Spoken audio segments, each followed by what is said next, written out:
It's Paddy's big Cheltenham offer. We're giving money back as a free bet if your horse finishes second, third or fourth on every single race on day one of Cheltenham. Terms and conditions apply. 18+, begambleaware.org. So, hello and welcome to this Cheltenham Racing Postcast. I'm Maddie Plell, joined by Paul Keeley, David Jennings and Tom Nugent from Paddy Power. Gents, great to be here. 24 hours time. We won't be far away from the first race of what's sure to be a magnificent festival. First off, the weather isn't predicted to be quite this beautiful in 24 hours time. What are we making of the ground so far? There's due to be a lot of rain, Keels. I'm very, very surprised at how good it is. It actually feels nearer good than good. The software is standard at the moment. It's not going to be like that tomorrow, though, if the weather forecast is correct, because it's supposed to rain all day, so I'd imagine it'll get quite tested. Yeah, so definitely that's to bear in mind when you're picking out your selections, DJ, and also high winds forecast for Wednesday. Yeah, it's the calm. It'll be said many's the time, it's the calm before the storm. Bit of a false sense of security today. Sunshine out. It's a bit like if Britain win the Supreme Novices Hurdle, it'll give you a false sense of security because we're going to win the Presbytery Cup. I'll just take the mic away, shall I? Who cares about the Presbytery Cup? Hey, you're not supposed to say that. And Tom, how are things? All good? Yeah, all good. Yeah, looking forward to a good week ahead and delighted to be in such esteemed company as the three big names from the Racing Post. Oh, you flatter us, right? We better get cracking then. The first race is at 1:30, the Skybred Supreme Novices Hurdle. It's a bit of a muddling one, isn't it, DJ? We were just chatting beforehand and saying that so many different people fancy so many different horses. Yeah, it's absolutely the most competitive Supreme I can remember. Last 5 years, Willie Mullins has had the favourite with Ruby on board. It's likely to be the same this year because I could actually see Classical Dream going off favourite. Is that just because the Mullins and Walsh factor? I think there's a couple of different factors. I backed Mr. Fisher at double figures and he's still double figures. He's the one horse I thought since Stephen's Day, Boxing Day as it is here, he's the one horse that I thought has been overpriced all the way along because I thought beating Thomas Darby, Rouge Vif is rated 142. I thought that was really solid form, and then he won the Supreme Trial that Cinders and Ashes and Pedlar's Cross won at Haydock quite impressively. He to me is the horse that might end up being the best of the whole lot of these, but maybe it's just a year too soon for him. I think he's a very good horse. Classical Dream, I was devastated when he was entered for this race because I was a Mr. Fisher fan and he was the one horse I didn't want to come in here. Like, he's got so much experience in France, he loves soft ground, he jumps well, he's a grade 1 winner, it's Willie and Ruby, he ticks so many boxes. To me, Classical Dream at the moment is probably the most likely winner, but I've been a Mr. Fisher Mr. Fisher fan since December 26th, so I'll have to stick with him. Yeah, a lot of people have the opinion that Nicky Henderson, he uses this race almost as a bit of a trial. Obviously Altior won it for him, but some great horses, Sprinter Sacra beaten in it, so it'd be interesting to see. He's got Angel's Breath as well, of course. Tom, just give us an update on the betting. Yeah, we're 9-2, the top two, Al Dancer and Angel's Breath. Classical Dream is shortened up a lot with Ruby jocked up 5-1 now. Fakir Duderie is 11-2, 8-1 and bigger the rest. We are very exposed to Angel's Breath and we've kind of held that position, but I wouldn't be surprised if he was to go off favourite if the money continues to come the way it has done over the last few days. Okay, so a few contrasting opinions there. Keels, is this a race you look at and think, well, you might as well have a go at something at a bit of a bigger price? Well, I mean, I've had a go at a few already. I mean, I backed Al Dancer a while ago.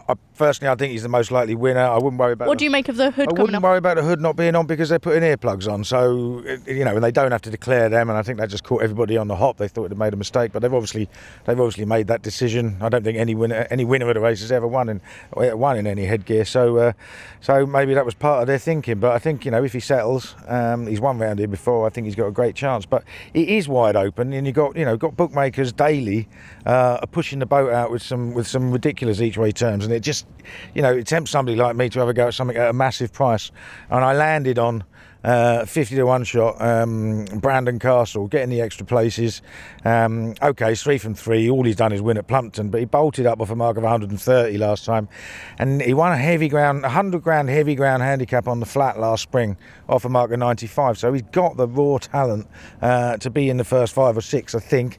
And I certainly don't think he's around about a 10-1 shot to get amongst them. So that's my rag of the week, as it were, and I back Grand Sonsi and all, and I'll be messing around with trifectas and exactas. This is the most open Supreme Novice Hurdle we've had for a long while. It's the most open Tuesday we've had for a long while. We've only got one really short price favourite, so it makes you realise I had a toss up with all my anti-post gambling, and it was made quite frightening reading, really. And I looked at all the fields and I suddenly thought, hang on a minute, I could drop the lot here, really, and it wouldn't be that much of a surprise. So fingers crossed that won't happen. Yeah, fingers crossed that won't happen indeed. DJ, just if you haven't mentioned, Fakir Duderie, bound to be popular, but 4-year-olds don't have a particularly strong record in this race. He was impressive at the track, though, before, wasn't he? He was, yeah, and he jumped terrifically well. I think it's the right thing by Joseph to run Sir Eric in the Triumph and run Fakir Duderie here. He's short enough, though. I'd be surprised if he won, to be honest with you. Vision Donaire definitely has a chance. He's unexposed. They love him and Gordon's. And the ground, I did a Q&A with Gordon for the Racing Post, the Ask Gordon feature, and he was asked, one of the questions was, if the ground did turn up soft, this is a week and a half ago, if the ground did turn up soft, which horse of his would it suit the most? And he chose Vision Donaire. So that's interesting. I think he's a horse with a big future, and at a big price I could see him sneaking into the places. As for your rag, it can stay rag. It's got no chance. Okay, just before we move on, one more. Elixir Donuts, he's bound to be popular with the rain forecast.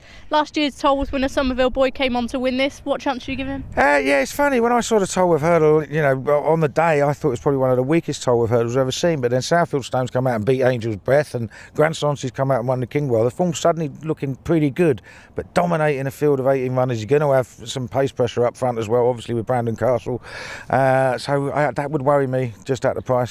Okay, we'll move on to the 210, which is the Racing Post Arkle Challenge Trophy Novices Chase. Now, you talk about pace pressure. There could be a lot of pace pressure in this race. Glenforsa, Knocknanews, lots of other horses who like to go forward in this.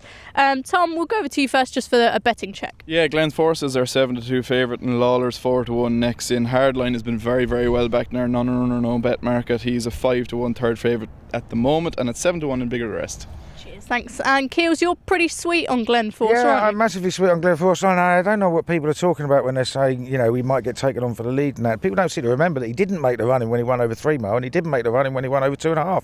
The only reason he made the running at Sandown because there were only 3 runners and he was the best jumper in the field. It's as simple as that. I'd be surprised if he does anything other than lay for 4th or 5th, something like that. Obviously, you got the front runners, All Newer and Knocknanews. I mean, both of those like to go from the front, and they'll probably go hard. Castle could as well. Yeah, exactly. Articulum has gone from the front as well, I think, isn't it? So there's plenty in there that can go on, and I think that's why the money has come for Hardline, because we all know that David Russell has got balls of steel, and he'll be sitting right out the back and letting them get on with it and coming through. And Gordon Elliott seemed to think he's got a big chance. He was talking his chances up at a preview night at the Emirates the other day. So he's definitely one to fear. But I just think Glenforsa's jumping is fantastic, and I think jumping is going to win this race because it's a really, really competitive field, and I think if he jumps as fluently as he did at Sandown, he'll be very hard to beat. Yeah, I'm a big Glenforsa fan. DJ, could the sort of pace setup play into the strengths of one like Lawler or Hardline? Yeah, I actually did a preview with Gordon 2 weeks ago, Sunday 2 weeks ago, and Hardline was 33-1 for this race. And I asked him about Hardline. He says, yeah, he's got an each way chance. He'll definitely run the race. Little did I know 2 weeks later he'd be 6-1. I think he's probably too short at the moment. For once, Paul, we're in the same camp. Hopefully it's our current team this week. I'm a Glenforsa fan. There's people saying he can't win because he's won over 2 mile 7 around Chepstow, that he started the season off a mark of 114, but horses can improve. Look at Clan de Zobo, was nearly favoured for the Gold Cup. He's had a terrific season. I think he is the best jumper in the race, and he's got that solid handicap form. The time he did at Kempton over Christmas, it looked a really good performance, and the clock backed that up. Jumped brilliantly over the railway fence at Sandown. He's the most likely winner to me. The one I will back as well is Kalashnikov, because I do think if you take out that right-handed form out of the equation and you look back to last year's Supreme and how well he travelled, given the pace that's likely to be on here, people are saying he will be taken out of his comfort zone. But I think if he gets into a rhythm early, he should have won the Supreme last year. I know Somerville Boy made some terrible mistakes, but he, halfway up the run, and he had the race won. And at double figure prices, Kalashnikov, I think, shouldn't be overlooked. So I'll have a saver on Kalashnikov, but Glenforsa would be my first pick. Okay, and Tom, you're going to make it 4 votes for Glenforsa? Not necessarily, no. I wouldn't be as convinced about the top of the market just at the moment. They're short enough at 7-2. You're getting money back 2nd, 3rd and 4th in every race day 1 with Powers as well. And if you're having an each way bet in the race, I thought Ornua was a standout at 12-1, second behind Dynamite Dollars and Sandown the last 10. If you're looking for a man to train a 2 mile chaser, Henry de Bramhead wouldn't be far away from the perfect pick. Indeed, and Keels, you had a really good payday in the Ultima last year. We'll go on to that now at $2.50. Give Me a Copper. He's been very popular anti-post for a lot of people. I don't think Paul Nicholls has ever won this race. Tom, just roll us through them. Yeah, 5 places here with powers. Give Me a Copper has been the talking horse of the Cheltenham Preview Night circuit. He's 11-2 favourite now. Manila Rocco next in at 8, alongside Mr. Whittaker, who's been very popular with us. Up for review next in at 9s and 10-1 and bigger the rest. Yeah, personally, big Mr. Whittaker fan. I'm hoping for a Mick Shannon double. Where does your money go? Yeah, I'm a Mr. Whittaker fan as well, and a Q-Star Civil fan. Q-Star Civil won it last year, and a Give Me a Copper fan. I mean, I think that might be my exactas and trifecta. Obviously, value is now gone with Give Me a Copper. Paul Nicholls has been talking it up. I spoke to him just before he ran at Sandown, and he said I haven't been able to do very much with him at all, and he's going to come on a ton. That's why he drifted from 7s to 14s that day. But if you saw the way he jumped for a horse with so little experience, he was unbelievably good. But yes, he doesn't have a very good record in this race at all. He's had plenty of well-fancied horses, well beaten. The only thing is he's absolutely flying at the moment. He just seems to win every big race every week, doesn't he? You know, so he's got to be a player, but too short for me now. Q-Star Civil is only £3 higher than when winning last year, and the ground looks like it's come right again. You can ignore the early season form because he's never run that well early in the season, and his mark has come down and they've left him fresh. Nick Williams is in cracking form. I just think he has to go well. And he'll be the selection. I do fear Mr. Whittaker because I think he's crying out for 3 miles. A half brother of Broadway Buffalo, who was second in the 4 miler here a few years ago, and he's been running over 2.5 miles for too long, I think. And he likes it here as well. Yeah. Festival form always comes to fruition at meetings like this. DJ, where's your money go? Well, on Give Me a Copper, if people are looking at Give Me a Copper and saying, it's too short of a price, I wish I backed it at a bigger price. There's only one man to blame for that, and that's the man standing to my immediate left.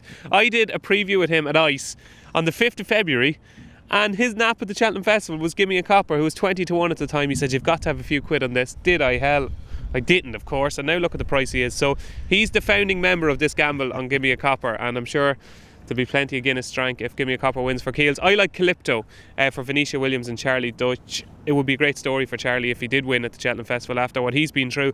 But I just think with Calypto, I look back through his form and he's got really good Cheltenham form. Like, he started favourite for the Triumph Hurdle, the Tiger Roll won. Daryl Jacob lost his irons. He was actually quite unlucky that day. He's good form again behind Tiger Roll in the Intermediate Hurdle the following season. And he's ran well in a couple of handicap chases like the Grand Annual here. He's only beaten a couple of lengths. I thought he's been crying out for a step up to 3 miles. And when he did step up to 3 mile at Ascot, I thought he was very impressive off a mark of 1:43. Now, the ground is a worry. If the ground is riding really soft, stamina is a worry with Calypto, but I think he does stay 3 miles. I think a £5 rise for what he did, beating Black Curtain at Ascot, I thought that was very fair. Venetia's team are in good form. I think he'll handle the ground. He likes the track, so it would be Calypto for me. Okay. How many pints are you going to get out of DJ this week? Several, I hope. But I mean, he's supposed to be working all day, isn't he? Whereas I'll be finished before the start of the first race every day. So we'll have to see. Okay, Tom, any final thoughts on the Ultima? I just thought, a lot of chat in the office, we thought Manila Rocco ran to a mark of 165 in second here in the Gold Cup behind Size and John. Now, there's a lot of midland form and problems between this and then, but at 152 he has to be a short price to at least outrun his mark, and there's been a little bit of positivity about Frank him. the Tank Hickey, that's his day one banker. Yeah. Wow, so he's sure to be popular. Before we go for a break, our last race we'll look at is the 3:30 Unibet Champion Hurdle Challenge Trophy. Now, nail your colours to the mast, because this is going to be an absolute cracker. DJ, I'll give you the first say. Okay, well, I don't fancy Bouvardere for starters. I just think he's benefited from some weak renewals of the Champion Hurdle. Now, I know Ruby has said you can get lucky once, you don't get lucky twice, you earn it twice, but I thought he fell over the line last year, beating Mellon, and Mick Jazz being only 3 1/4 lengths behind. To me, that's not going to be good enough tomorrow. My idea of the winner is Apple's Jade. I think she's just turned inside out this season. 73 lengths to win her starts this season by that total. I don't think any horse in the race, male or female, could do that. I think that the ground has come perfect for her. I looked through the race, I don't see anything to take her on up front, so Jack Kennedy will be able to dictate matters from the front. And I don't subscribe to the theory that she loses ground jumping to her right. She veers a little bit to her right, but she jumps straight, and I think she could stray these coming down the hill. I think she'd be 2 or 3 lengths clear turning in, and I don't think they'll get to her. She's my idea of the winner. One that could just, the way the race is likely to be run, one that could sneak into the place at a huge price is my beloved Brain Power, who I have backed on every single occasion that he's ran. He owes me more than a few pints of Guinness, but I just think the race will be run to suit, and he comes here fresh and there's no pressure on him, and I could see him sneaking into a place, but it will be Appleshade from me, Maddie. Yeah, fab. My theory in this race, Tom, is that the momentum's going to build behind the mares as they've got that sort of sexier profile, and Appleshade, she's now outright favourite, so you could get a decent price on Belvedere on the day. Yeah, she's 15-8 and Belvedere is 9-4. The biggest loser in our book for the whole day is actually Lorena, who's 4-1, third favourite. Now, I'd be with DJ in terms of I'd be in the Appleshade camp. If you wanted to have a fiver at a massive price, I thought Espoir Dalen was a massive price at 20s. He's only been beaten the once behind Mr. Adjudicator, and he had a massive break after that, so there must have been a problem. He's done nothing but improve it this season, and he could be interesting at 20s. Okay, excellent. And Keels? Yeah, I mean, look, Appleshade is the one I actually want to win because she's been campaigned like a champion all season and looked like one at all trips, which is very rare for any horse. And, I'd love to see it happen, but I have this slight worry that she just doesn't particularly like this place. She has run bigger figures on Racing Post ratings away from Cheltenham every single season. And she may well have been in season last year, but the fact is her 3 runs at Cheltenham represent the joint 14th and 17th best runs of her life over hurdles out of 20 starts. So that's the worry for me, and for me that just edges it back in the favour of Belvedere, who was a sick horse last year. They couldn't take him to Aintree afterwards. They just about got away with it. He'll be a different horse on the day this time, I'm sure. What do you make of his Christmas hurdle run? Well, the Christmas hurdle run, I hate playing the blame game, but I just think Barry Geraghty panicked a bit when they made the mistake at the third last, knocked the flight out of the ground, and Global Citizen was going quite hard in front, and he'd got away, and I think he just asked him to go too soon, and he made his run from the second last rather than from the last, and he skipped 3 lengths clear, and then realised, oh no, I've got another 150 yards to run, and it didn't quite work. So I would say I wouldn't worry about that. I'm sure he won't be going for everything until at the last this time, and it'll be a different story. The one I want to take on it is Lorena. I think 4-1 for a horse that hasn't beaten a single horse that would be less than 1,000-1 to win a champion hurdle is crazy. She might be a superstar, but she's almost priced as though she already is, and I just can't have that. So I'll be laying her for a place, and it wouldn't surprise me. Now we're going to get soft ground again. It wouldn't surprise me if Mellon hit the frame again, because he does like it here. He did run well last year, and you can forget all his good ground form, I think. Okay, brilliant. We'll take a quick break now before we cover the remainder of the Cheltenham card. Stay with us. Everyone hears a bad tip during Cheltenham, but you can't go wrong with 10 free spins on Ruby Walsh, Champions Gold on Paddy Power Games during day 1 of the Cheltenham Festival. Open to new and existing customers. Spins expire at midnight on the 13th of March. 1 per customer. T's and C's apply. 18+ BeGambleAware.org. Welcome back to this Cheltenham Postcast then, and we're in front of the final fence, and we're going to preview the remainder of the races on day 1. The OLBG Mares Hurdle is our next port of call at 4:10, and Ruby Walsh has been saying everywhere it's been that Benny de Jure is his best chance of the week. Keels, what do you make of this? Do you think she could be vulnerable in any way? Quivega came here time after time and won it on her first start of the season. Well, I don't think Ruby would give anyone the 16-1 handicap shot of Willie Mullins, would he? So, I mean, it's the obvious one. It's the shortest price. She might be a good thing. But if you allow for the fact that Appleshade didn't run a race last year, she's only beaten Midnight Tour by half a length. The Midnight Tour will be 25-1 again. So, I just think on the form book she's favourite, but she's not odds on for me. And I think you've got to have a smash each way on something. And I like Roxana. Roxana won the EBF Mares Hurdle final last year at Newby on soft ground, 2.5 mile. Stepped up to 3 to run second to Santini in a Grade 1 at Aintree, and then didn't run again until soft ground in the Contenders Hurdle. And she was quite eye-catching, obviously behind Belvedere. She was beaten a fair way, but I thought she ran a nice race there. That was her first run over 2 mile since she ran in a bumper at Chepstow in April 2017. She wants soft ground. She wants 2.5. And of all the other ones there, I think she'll stay. If it gets really boggy, which it might do given the forecast, I think she will stay better than most of the others. So I would have a little bit each way on her against Benny de Jure, but it wouldn't be a massive punting race for me. Okay, you have actually read my mind entirely there. That's more or less word for word what I would have said if asked on this race. Tom, where do you see the money going on the day? Momentum's surely going to build behind Benny de Jure, isn't it? Yeah, she'll be the lock for a lot of ACCA, so if we can get her beat, we'll be absolutely flying it from a bookmaking perspective. She's very, very steady as well at the top of the market, 5-6, and it's 7-1 and bigger the rest, so not much else going on really at the moment. Okay, DJ, do you concur that, will she be beaten? No, I think she's, of all the favourites this week at that sort of price, I think she's the most solid because she is the least to beat. I know I can see what Paul is saying about last year's performance, but she still won the race, and she's got a terrific win record. And like, there's people that are saying that the main argument for not fancying her is the fact that she hasn't run this season, but it's different. She hasn't had any setbacks or any injuries. She's just been waiting on soft ground, and she's been in training since I think the start of October. So, you know, when you put all that together, you kind of say to yourself, she's trained by a master in Willie Mullins, who is well capable of getting one ready first time out. She schooled last week with Ruby, who was absolutely thrilled with her. The vibes are very strong. I think she'll win. One at a huge price that I think could run well is Momella for Harry Fry and Noel Feely.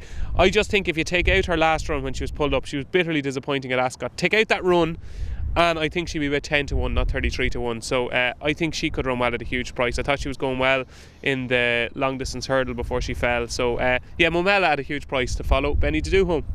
Fabulous. We'll move on to the 450, which is the listed Close Brothers Novices handicap chase. DJ, you're quite keen on one here. I asked you for one of your sort of naps of day one, and you came with Riders on the Storm. Yeah, I put it up in the paper a few weeks ago at 12 to 1. It's been well backed, very well backed. It's probably as short a price as it should be now. I've just fallen in love with this horse from day one. I remember doing the analysis of a maiden hurdle at Navan, and I spoke to Tom Taff afterwards, and I said, Tom, you've got a star here, and he agreed. I think it's rated 139 in Ireland. It's only £1 higher here, which I think is very fair. I thought he was valued for much further than the length and a quarter winning margin over Impact Factor last time at Punchestown. Impact Factor's rated 134. It's reasonably solid form. Reached a rating of 132 over hurdles. I thought he would be at least a stone better over fences, if not more. I think he's a graded horse. The way he travelled at Limerick in the Grade 1 over Christmas, like, he travelled every bit as well as Hardline and Get a Bird, 2 proper Grade 1 horses. I think the step up and trip will suit. He's a really good jumper. Brian Hughes is a good booking here. I think he's the type of jockey that will suit Riders on the Storm. So Riders on the Storm would actually be my strongest fancy on the opening day. Yeah, and Brian Hughes won this race last year, of course, so beautiful. You're definitely going well there. In the stars. Tom, one that's been sort of had lots of whispers about him is Tower Bridge for Joseph O'Brien. What do you make of him? Yeah, Joseph O'Brien's race planner Kevin Blake was kind of fairly open about, maybe a lot of people thought he was kind of a wise guy horse, but he's just kind of underperformed a bit. Obviously he's a Grade 1 win and stay novice hurdler, but he's been quiet enough. The one they all want to back in Ireland anyway is Riders on the Storm. He's 7 to 1 joint favourite with Aplutard now, and as far as a betting race, it's very, very quiet at the moment. The only money we're seeing at the minute is for Riders on the Storm. Okay, brilliant. And Keels, what about the Brits? Yeah, I think there's a couple with really good chances that might be well handicapped. I know one of them's top weight, Highway 101, but I really like the form of that novice handicap chase at Cheltenham on Trials Day. Kildesart won it. I think Kildesart's a good thing for the JLT later in the week. I'm really excited about my few bets on him, and I'm going to back that form all week, including Spirit of the Games in the plate. And Highway 101 in this, he made the run in, he jumped really well, and he only got beat 2 lengths. He was given £2 to the winner, who I think is a Grade 1 horse, and I think he'll go well. Obviously it's not going to be easy, 24 runner race leading all the way, but his jumping will stand him in good stead. The other one I like is Goodman Pat. Now, he didn't jump particularly well in the first half of the race at Kempton last time, and he absolutely belted the last on the first circuit, but at the same time he warmed up, got into the race despite edging to his left at several fences, and he only got beat 5 lengths by Bags Groove. He was rated 153, and even if he was getting a bit of a weight, I was surprised that he didn't get nudged up a little bit by the handicapper. He stayed on the mark at 139. Definitely wants to go left-handed. He's only ever won that way round, and I think he'll run well for Alan King. Fabulous. Now, to finish off, it is the National Hunt Challenge Cup Amateur Riders Novices Chase Grade 2 at 5:30. Now, Ballyward is a horse, DJ, that lots of people have latched onto. Understandably, he looked good last time out. Do you think he could be one of the Irish bankers of day one? He's got a chance. I think it's a 2-horse race between Ballyward and Discorama, but at the prices, given how close they were at the last at Naas, I think you've got to be with Discorama, who a couple of days ago was 4 times the price of Ballyward. They've come closer together because Discorama's had a couple of different entries, but he does go here. Barry O'Neill rides him, has schooled him. They all seem to be very happy in the Paul Nolan camp. I just think maybe Discorama is a little more battle hardened than Ballyward. Like, he ran a cracker to finish second, staying on under Dylan Robinson in the Martin Pipe last year to blow by blow. That festival form is key. Obviously Ballyward ran well in the Albert Bartlett as well, but I just wonder at the prices if Discorama is the value, because I think he will stay, and he strikes me as a horse that's just tailor-made for a race like this. He'd be held up Nothing will be done in a hurry. Barry O'Neill is just a man for that. So at the prices, it would be Discorama. But Ballyward's got a cracking chance. I don't fancy the favourite. Okay, going back to Ballyward, I think the last favourite to win this was Back in Focus in the same colours. Tom, OK Corral seems to be the one that's drifting. People are keen to take him on. Yeah, he's been relatively solid with us. It's 3-1 joint favourites now, Ballyward and OK Carl. But I'd be with DJ now. I absolutely love Discorama. He might have cursed it now, but I'm hoping he's right. And Chris's Dream and Champagne Classic came out and franked that form, even though he tipped up. It was a very, very good run, and I'd be very keen on him here. And as DJ mentioned, he's over twice the price of Ballyward, so if you fancy Ballyward, you're nearly better off having a saver on Discorama. Lovely. I absolutely love him now. He's my bet of the day at sevens. Come on, Tom. Like to hear that. You two are looking far too cheerful. Far too cheerful with that. Keels, I know I mentioned OK Corral was slightly on the drift. You're absolutely dying to take him on, aren't you? Yeah, absolutely. You know, I think JP McManus is obviously desperate to win the 4 miler. I think he might, but it won't be with OK Corral. I make him the lay of the meeting. He races too keenly for me. He looked like he wanted to go fast all the way around at Warwick. They should have gone to the RSA, shouldn't they? I'd have made him about 6 to 4 to win the JLT, to be honest, because I think he's got a fair bit of pace. He's got a lot of class. But where the 4 mile in the bog is for him, because I'm sure he'll be keen. He'll have to be dropped out. It'll take, obviously he's got the best jockey in the race in Derek O'Connor, but at the same time, I just can't see him staying. Nicky Henderson's record with, we all associate him with 2 milers, don't we? He's going for his 8th champion hurdle, his 6th champion chase. Never won any sort of national, never won this race. Has had 1 winner from 53 runners since 2006, over 3.5 mile plus, and he's favourite for the 4 mile race at the Cheltenham Festival. I mean, you just got to get stuck into laying him, haven't you? But I've come round to his other one, Jerry's Back. Now, I think he's a bit of a loon. But I also think he's been outspeeded over 2.5 mile the last couple of times. Castafiore, who's going to run in the JLT, and Vindication before that, who's a stayer too. And I thought he stayed on strongly then. We got no idea about 4 miles. He's not really bred for it, but he did win a point by 10 lengths on soft ground. And I think he's, on pure form work, for pure form wise, he is not far off the best of them if he stays, so I'll give him a chance at a double figure price. So that's 7-0 to Britain after day 1 7-0 for Paul to Britain, Keeley? Yeah, that'll do. And they say the Irish tipsters are biased. My God, above. Well, I'm sure the Prestbury Cup will be impacted on day 1. Let's get your day 1 naps then. Keels, will go over to you first. Out Glenforsa, without a doubt. Riders on the Storm? Discorama and Elixir, the nuts each way double. Very, very nice. I like what you've done there. Right, that brings us to the end of today's postcast. Bruce Millington is going to be back tomorrow with these lovely chaps, so make sure to tune in then. For all the latest on the Cheltenham Festival, go to racingpost.com, and best of luck with your bets tomorrow. It's Paddy's big Cheltenham offer. We're giving money back as a free bet if your horse finishes 2nd, 3rd or 4th on every single race on day 1 of Cheltenham. Terms and conditions apply. 18+, begambleaware.org.